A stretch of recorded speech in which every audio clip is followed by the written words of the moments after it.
Hello అండి, ఆత్మీయులందరికీ నమస్కారం. మా వంటశాలకి పునఃస్వాగతం.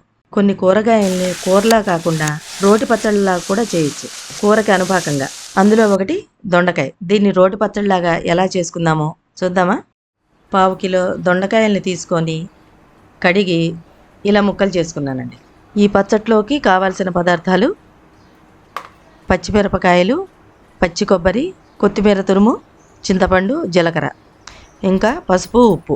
పొయ్యి అంటించి పెనం పెట్టి ఓ పావు నూనె పోసి పచ్చిమిరపకాయలు, దొండకాయలు వేసి వేగనివ్వాలి. ఇవి వేగటం వల్ల పచ్చి వాసన రాకుండా ఉంటుందన్నమాట. వీటితో పాటే పచ్చి కొబ్బరి ముక్కలు కూడా వేసేయాలి, అవి కూడా వేగనివ్వాలి. ఇదిగోండి, ఇప్పుడు పూర్తిగా వేగిపోయాయి. ఇప్పుడు వీటిని జార్లోకి తీసుకోవాలి. కొంచెం జీలకర్ర, కొన్ని ఎల్లిపాయ రెబ్బలు, కొత్తిమీర, కాస్త ఉప్పు వేసి ఇందాక నానబెట్టిన చింతపండు నీళ్లు పోస్తూ మిక్సీ పట్టాలండి.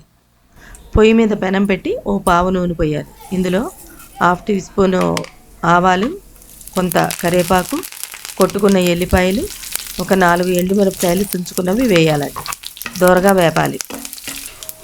వేగిపోయిందండి. అందులోనే ఈ పచ్చడిని, మిక్సీ పట్టిన పచ్చడిని వేసేసి తాళింపు వేడిగా ఉన్నప్పుడే పచ్చడిని బాగా కలిపేయాలి.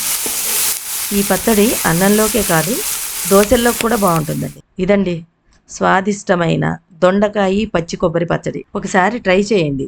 ట్రై చేస్తే కామెంట్ సెక్షన్లో తప్పకుండా తెలియజేయండి. ఇదండి ఈరోజు రెసిపీ. మరో రోజు మరో మంచి వీడియోతో మీ ముందుంటాను. సెలవా మరి.